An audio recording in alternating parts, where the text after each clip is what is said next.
சிவராத்திரி மாசி மாதம் வருகின்ற இந்த மகா சிவராத்திரி மிகவும் சக்தி வாய்ந்தது அப்படின்னா அதுல எந்த மாற்று கருத்துமே இல்லை.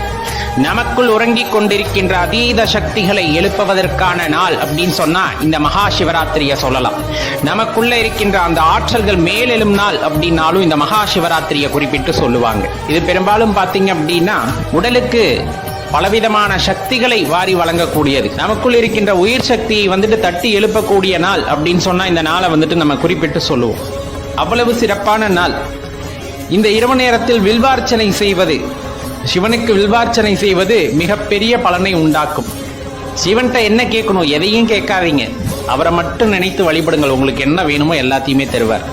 குடும்பத்தில் இருக்க கஷ்டம் நீங்கிறது, வேலை இல்லாம இருக்கிறது, திருமணம் கை கூடாம இருக்கு, இன்னும் என்னென்ன பிரச்சனைகள் இருந்தாலும் சரி, வழிபாட்டை ஆரம்பிக்கும் முன்பு விநாயகரை வழிபட்டு கொண்டு சங்கல்பம் செய்து கொண்டு அந்த விரதத்தை மேற்கொள்ளுங்கள்.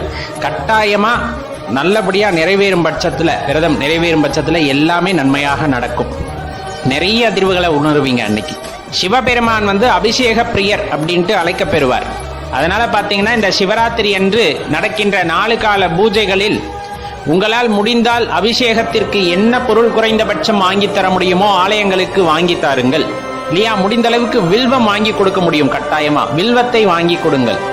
எல்லா நன்மைகளும் உண்டாகும் அப்படிங்கறத நல்லா தெரிஞ்சுக்குங்க. ஏன்னா அன்னைக்கு இந்த பிரபஞ்சம் முழுவதும் ஒரு நல்ல அதிர்வுகளால் சூழப்பட்டிருக்கும். அப்படிங்கும் போது அந்த வழிபாடுகள் எல்லாமே உத்தமமான பலன்களை நமக்கு ஏற்படுத்தி தரும். அப்படிங்கறதுனாலதான் இந்த மகா சிவராத்திரிக்கு அதிமுக்கியத்துவம் நமது முன்னோர்களால் கொடுக்கப்பட்டிருக்கின்றது. அந்த சிவராத்திரி தான் மகா சிவராத்திரின்னு குறிப்பிடுவோம். அதற்கு அதிமுக்கியத்துவம் காரணம் மிகவும் சக்தி வாய்ந்த நாள் அப்படின்ட்டு குறிப்பிடுவாங்க.